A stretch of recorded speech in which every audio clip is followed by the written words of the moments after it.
melakukan satu peraturan penting. Kenapa kau lakukan hari ini kalau kau bisa melakukannya besok?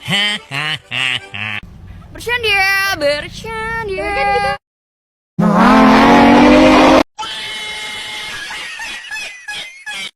Anda ingin sukses? Anda ingin maju? Anda ingin berhasil? Ya, jangan menyerah. Tekun, giat, semangat. Oh, hai. Sudah kenal maka tak sayang, sudah kenal kok menghilang. Just kidding, forever, underpass, fly off. Oke, dah on nih.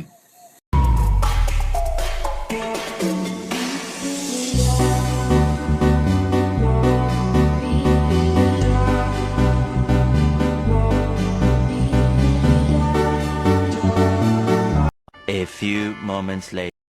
Assalamualaikum warahmatullahi wabarakatuh. Perkenalkan, nama saya Rima Melati dengan NPM 2311080210.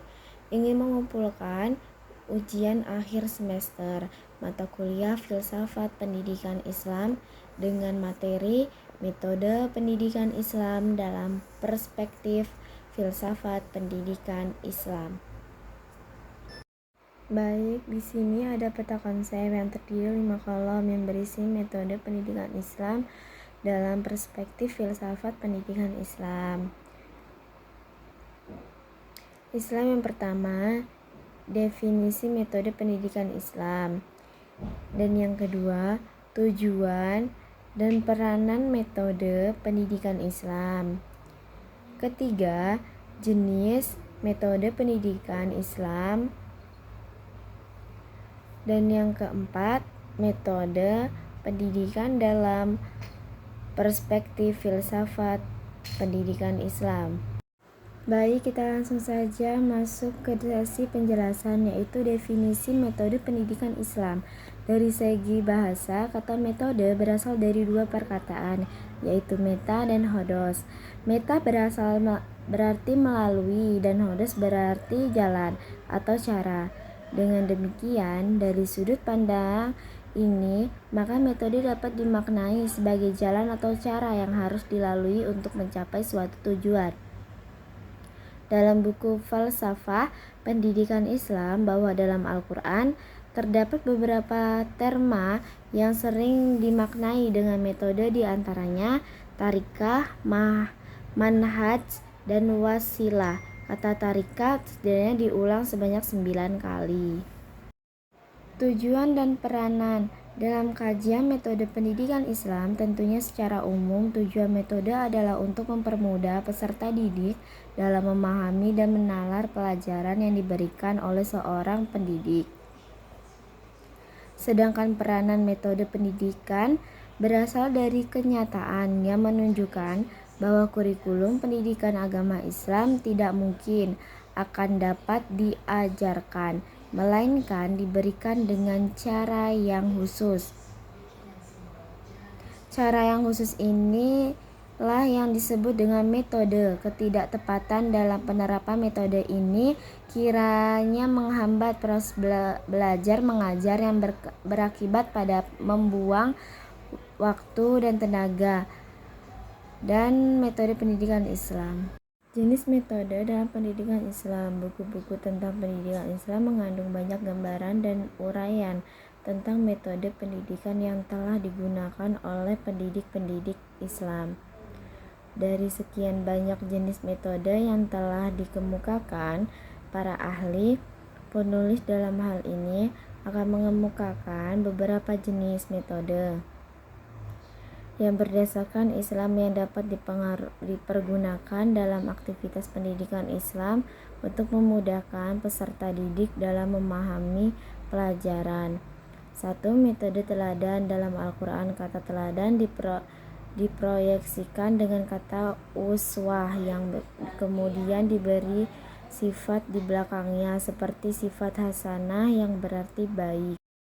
Metode kisah-kisah. Metode yang menampilkan cerita sejarah faktual tentang kehidupan manusia yang dimaksud agar kehidupan manusia bisa seperti pelaku yang ditampilkan oleh kisah-kisah yang terdapat di dalam sumber pendidikan Islam 3. Metode nasihat. Al-Quran juga menggunakan kalimat-kalimat yang menyentuh hati untuk mengarahkan manusia kepada ide yang dikehendakinya. 4. Metode pembiasaan. Cara lain yang digunakan Al-Quran dalam pembiasaan materi pendidikan adalah melalui kebiasaan yang dilakukan secara bertahap. Dalam hal ini termasuk berubah kebiasaan-kebiasaan yang negatif. 5. Metode hukuman dan ganjaran. Terhadap metode hukuman tersebut terdapat pro dan kontra, setuju dan menolak. Kecenderungan. Metode pendidikan dalam perspektif filsafat pendidikan Islam. Dasar-dasar metode pendidikan Islam adalah Al-Quran dan hadis pada dasarnya.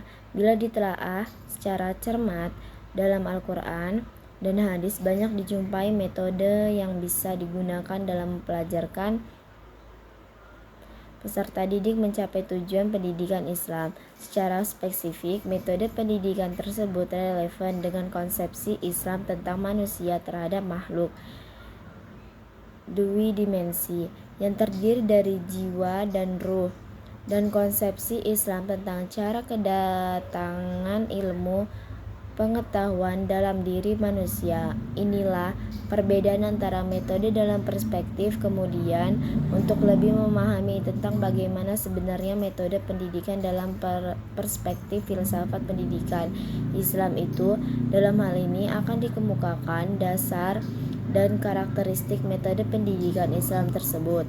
Barat dengan metode dalam perspektif Islam.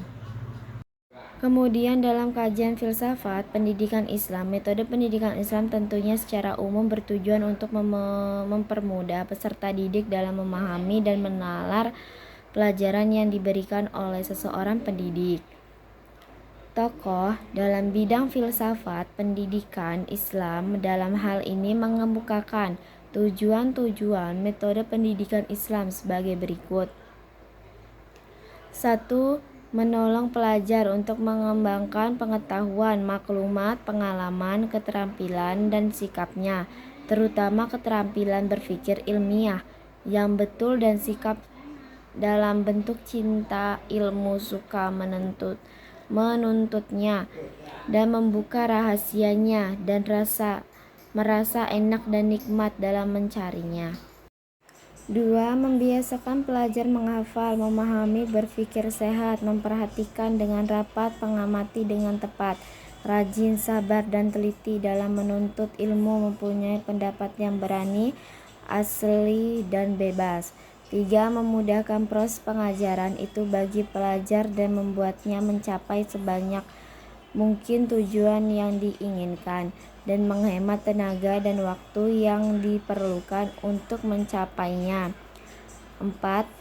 Menciptakan suasana yang sesuai dengan bagi pengajar, yang berlaku sifat percaya mempercayai dan hormat menghormati antara guru dan murid, dan hubungan baik dengan antara keduanya, dan juga meningkatkan semangat belajar dan menggalakkannya belajar dan bergerak.